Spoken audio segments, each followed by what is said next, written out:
우리 참소왕 찬양대 찬양은 언제나 들어도 참 평안이 오는 것 같습니다. 은혜로운 찬양 감사합니다. 우리 다시 한 번 더 우리 참소왕 찬양대를 위해서 뜨겁게 박수 주시면 감사하겠습니다. 그리고 또 오늘 설교 말씀과도 너무나도 부합한 특송을 해주신 우리 장학 사역팀을 위해서도 위로와 격려의 박수를 보내주시면 감사하겠습니다.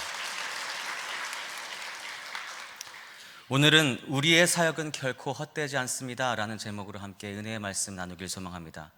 좌우에 계신 또 앞뒤에 계신 분들과 한번 이렇게 인사해 보실까요? 우리의 사역은 결코 헛되지 않습니다. 우리의 사역은 결코 헛되지 않습니다.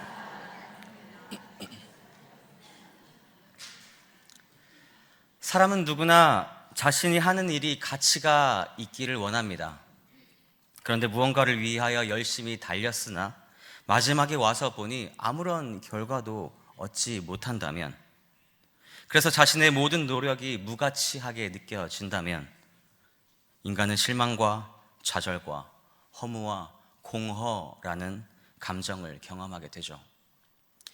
이때 정체성의 위기와 더불어 삶의 목적을 상실하게 된다면 극단적인 선택을 하는 안타까운 경우도 종종 보게 됩니다. 이렇게 나의 행동이 무가치하게 느껴지는 데에는 두 가지 원인이 있는 것 같습니다. 첫 번째 이유를 우리가 생각해 본다면 그 목적이 원래부터 잘못된 것이었던 것이죠. 우리들의 풋풋했던 학창 시절의 한번 모습을 떠올려 보실까요? 여러분 다 짝사랑 한 번씩 해보셨죠? 저만 해봤나요? 다들 해보셨죠? 네, 아니더라도 네라고 대답해 주시면 감사하겠습니다. 짝사랑 다들 해보셨죠? 네. 우리는 누군가를 흠모하거나 또 사모하거나 또 때로는 작게나마 사랑을 해본 적이 다 있습니다. 그때 내가 짝사랑했던 친구 혹은 선배를 한번 떠올려 보겠습니다. 그리고 드디어 내가 용기를 내어 그에게 고백을 하기로 결심을 하죠. 그래서 나의 마음을 표현하기 위해서 밤새도록 편지를 쓰고 또 쓰고 고쳐 써 내려가며 정성스럽게 편지지에 고이 접어 담았습니다. 그리고 겨우겨우 이제 용기를 내어 드디어 디데이, 때가 되었습니다. 편지를 전달하려고 하는데 내가 짝사랑했던 그 사람이 알고 보니 애인이 있고, 알고 보니 그 애인을 너무나도 사랑한다고 말하는 것입니다. 이때 그 사람이 거절을 할 때 느껴지는 감정은 어떠할까요? 내가 좋아하는 사람이라면 최소한 내가 그 사람에 대한 정보가 있어야 할 텐데 왜 애인이 있던 사실을 처음부터 몰랐을까요? 어쨌든 이런 경우에는 편지를 쓰는 그 목적이 원래부터 잘못된 것이겠죠. 아무리 편지를 잘 쓰고 내 진심을 전한다 할지라도 그 목적을 이룰 수가 없을 것입니다. 우리의 행동이 무가치하게 느껴지는데 그 두 번째 원인은 아마도 그 방법이 잘못되어 목적을 제대로 이루지 못할 때입니다. 다시 예를 들어보면 내가 짝사랑하는 그 친구 혹은 선배가 마침 애인이 없습니다. 너무나도 잘 됐죠? 그런데 제가 이제 애인이 없다는 사실을 알고 열심히 편지를 써서 이제 고백을 했습니다. 그런데 이게 웬걸? 내가 짝사랑하는 그 사람은 사실 나의 존재조차 알지 못합니다. 내가 누구인지도 몰랐던 것이죠. 갑자기 다가와서 고백이랍시고 편지를 준 나에게 그 사람은 아마도 공포심을 느끼지 않겠습니까? 공포심도 느끼고 아마 스토커 당하는 기분일 것입니다. 이러한 경우에는 목적은 괜찮았으나 방법이 잘못되었다라고 할 수 있겠죠. 그렇다면 우리의 이 복음 사역은 어떻습니까?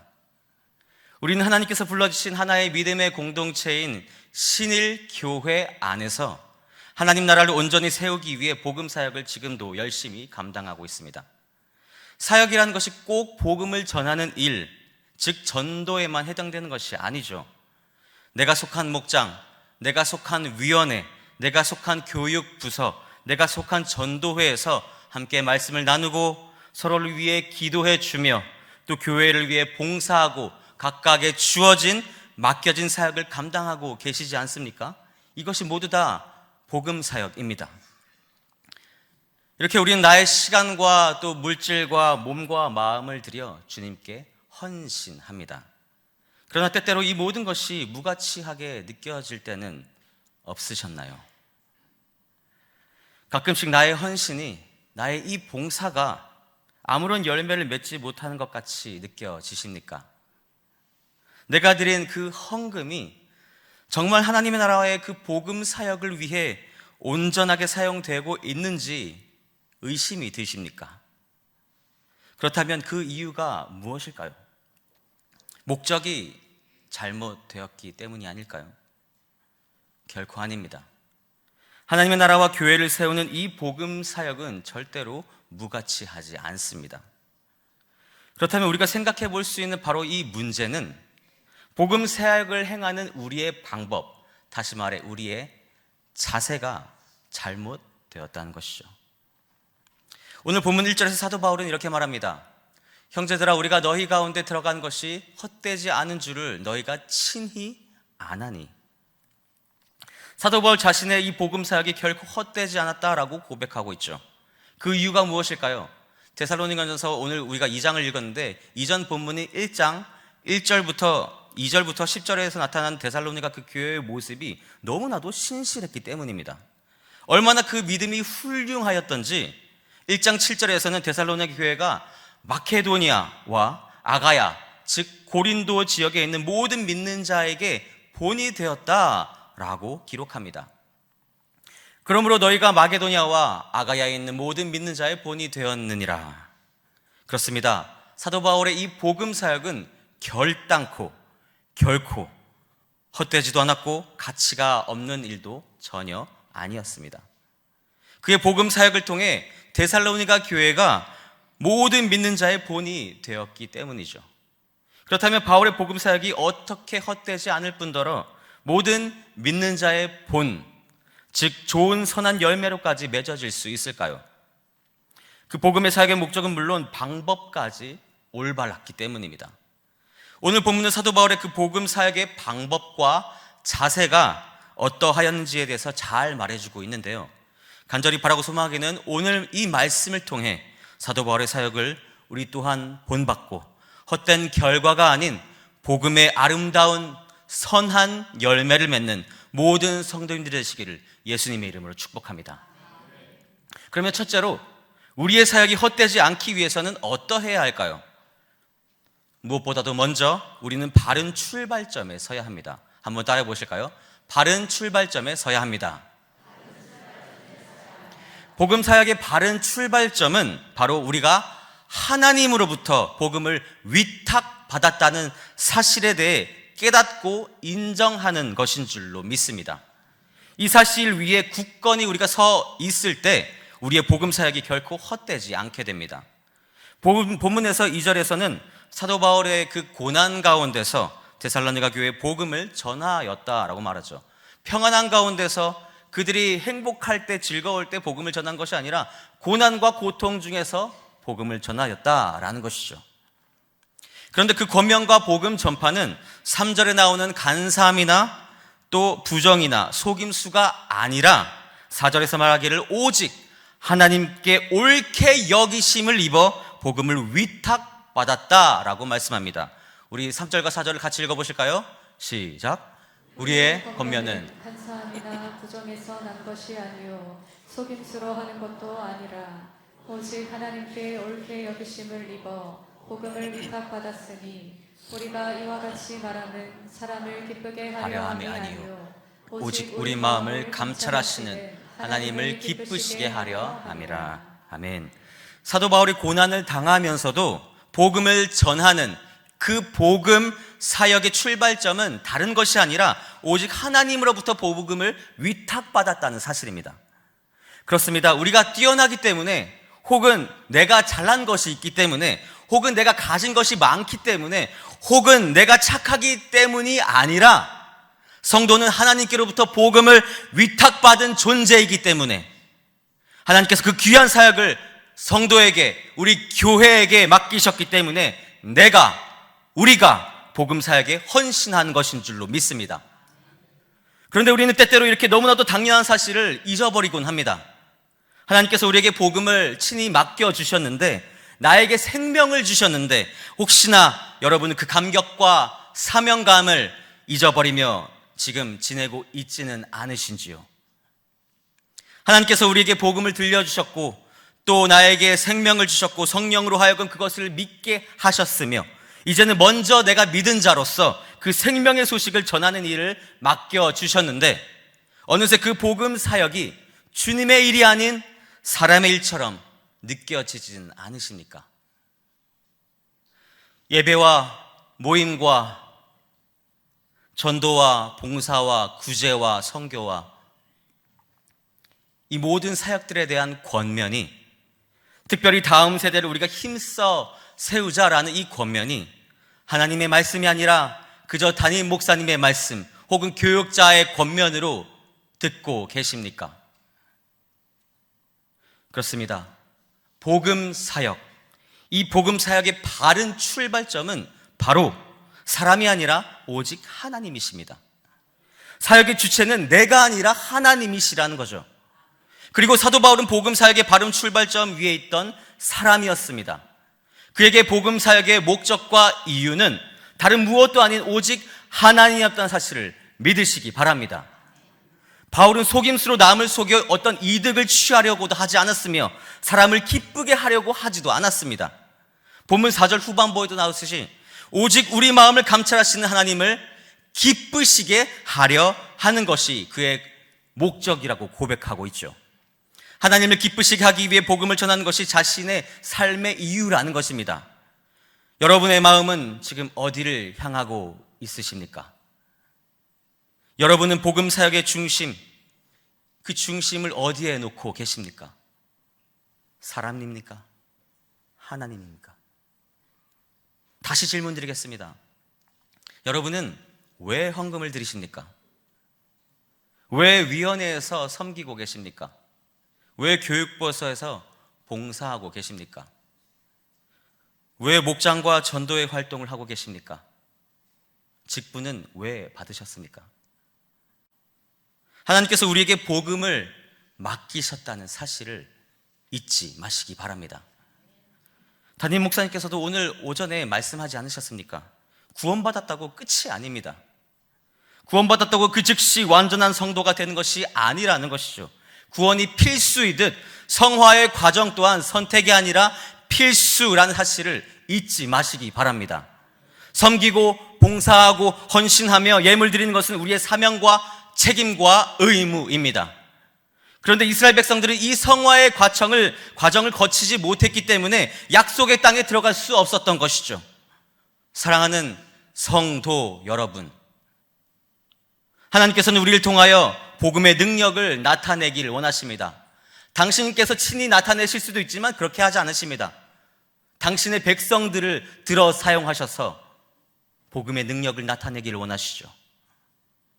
그리고 그 복음의 사역을 온전히 감당함으로 인해 수많은 축복과 약속의 땅을 예비해 놓으신 줄로 믿습니다.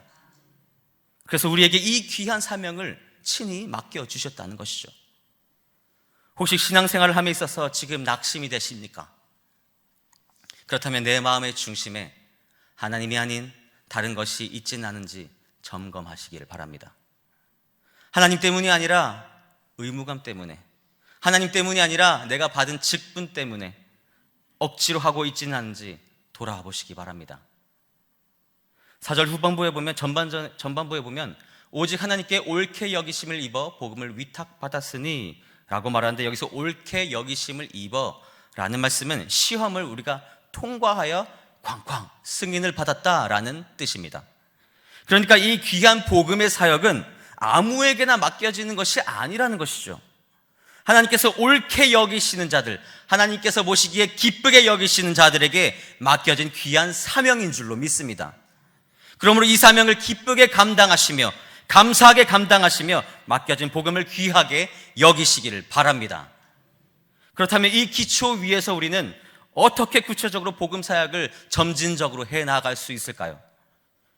둘째로 우리의 복음 사역에 헛되지 않기 위해서는 바로 올바른 자세인 사랑이 있어야 합니다. 한번 따라해 보실까요? 어머니의 사랑으로 감당해야 합니다. 오늘 본문 7절을 살펴보면 사도 바울이 아이를 기르는 유모처럼 유순하였다라고 고백합니다. 우리도 복음 사역에 있어서 이렇게 사도 바울처럼 유모의 모습을 취하여야 합니다. 여기서 유순하다라는 단어는 온화하다로 번역할 수 있는데, 그렇다면 사도 바울이 말하는 이 유모의 모습, 즉 유순하며 온화함이란 구체적으로 무엇을 의미할까요? 먼저 사도 바울은 자신이 하지 않은 것들을 열거하고 있습니다.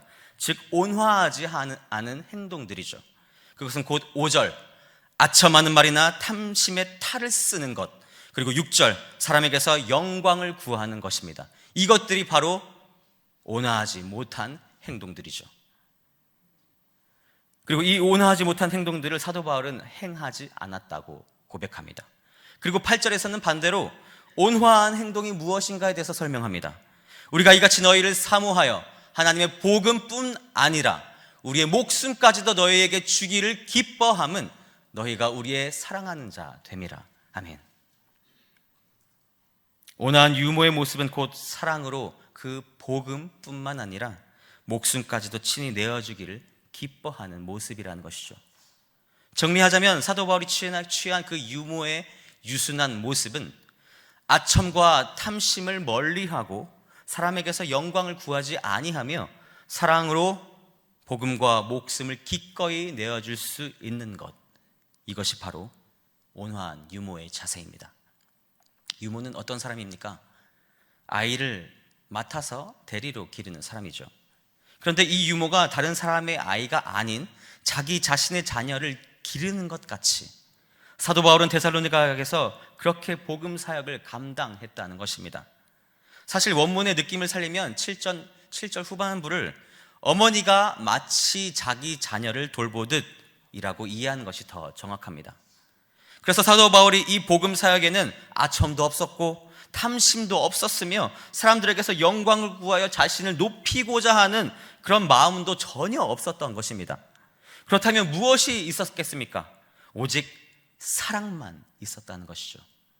그리고 그 사랑으로 복음과 목숨까지도 친히 내어줄 수 있는 자세였습니다.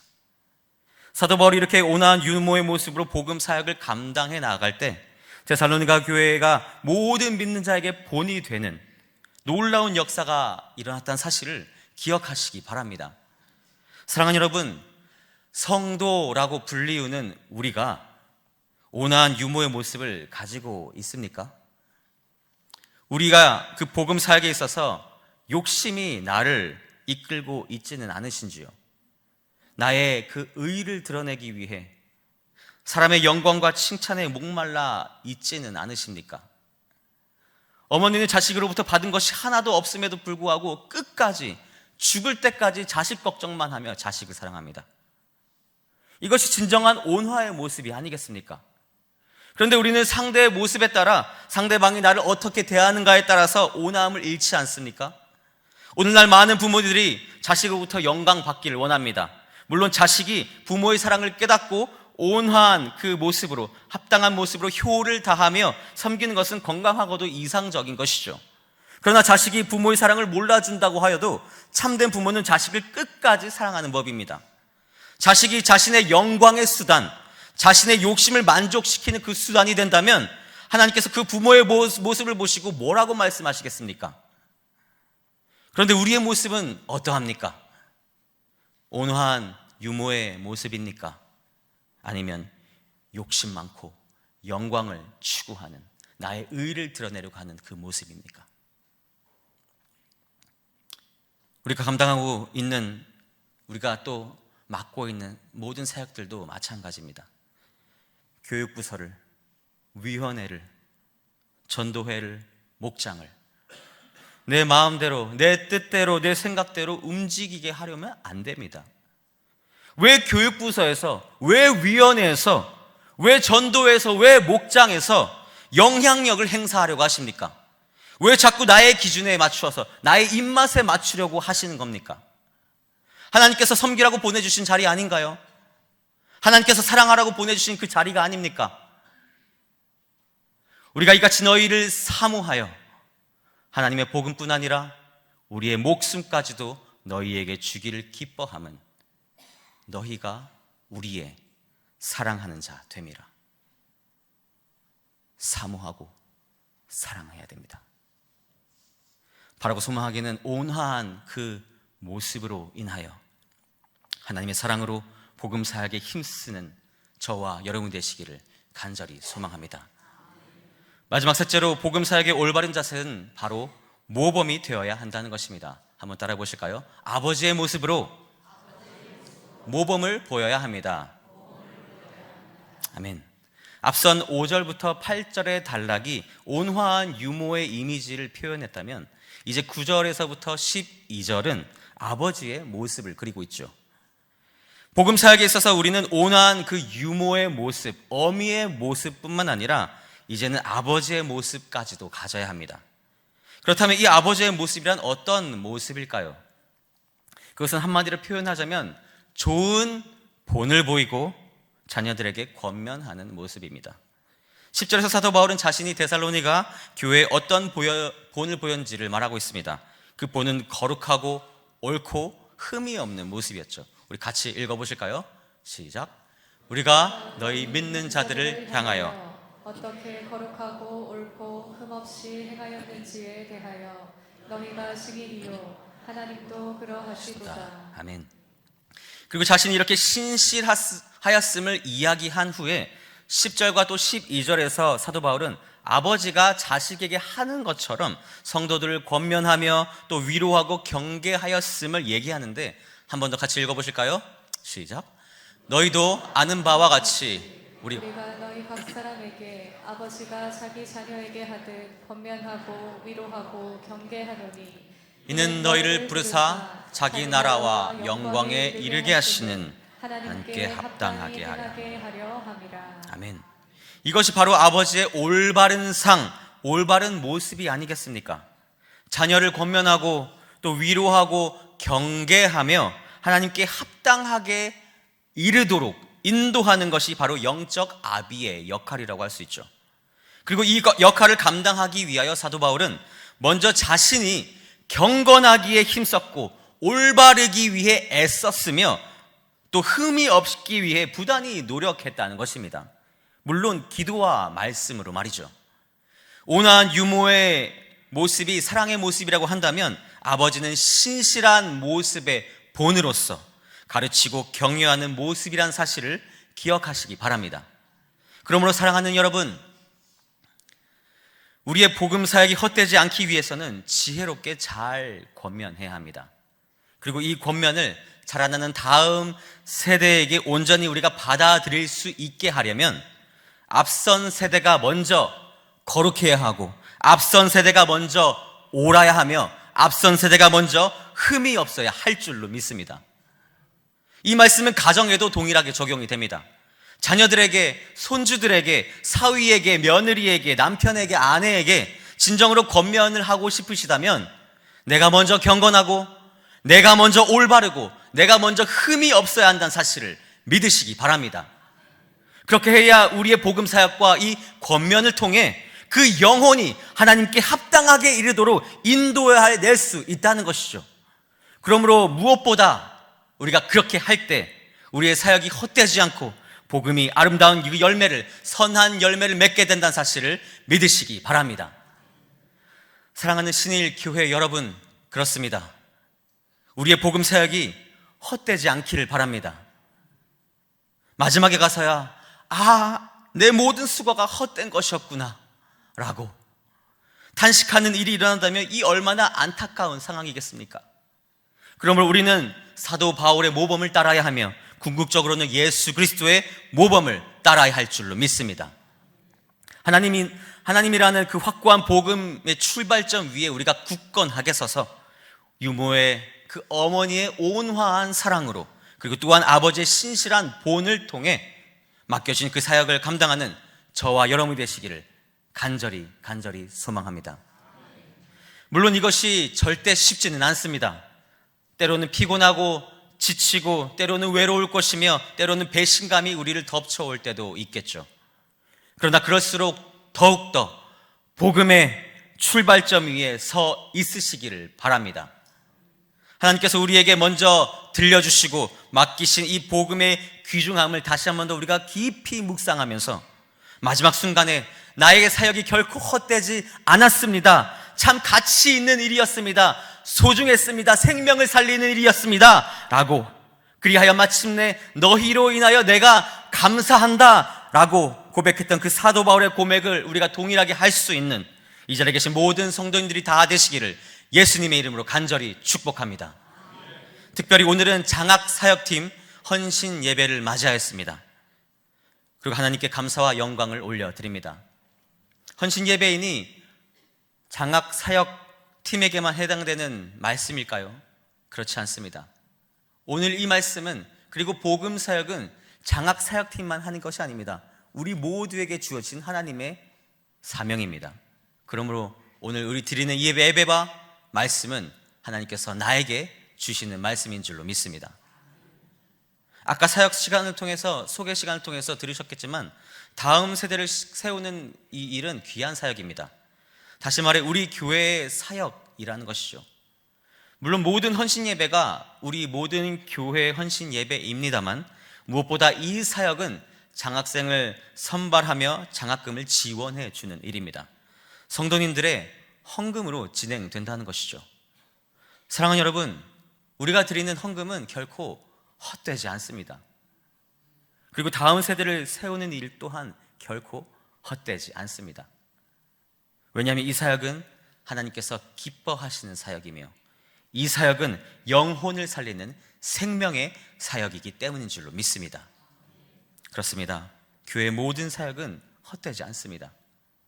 그러면 올 한 해 우리 신일 교회에서 진행하는 모든 사역을 같은 말, 같은 마음, 같은 뜻, 또 같은 표대를 향하여 또 같은 기도 제목을 가지고 우리가 감당할 때 2025년 12월 연말이 되었을 때에는 우리 주님 앞에서 부끄러움 없이 우리가 당당하게 복음 사역이 헛되지 않았다라고 고백할 수 있는 모든 성도님들이 되시기를 주 예수 그리스도의 이름으로 간절히 축원합니다.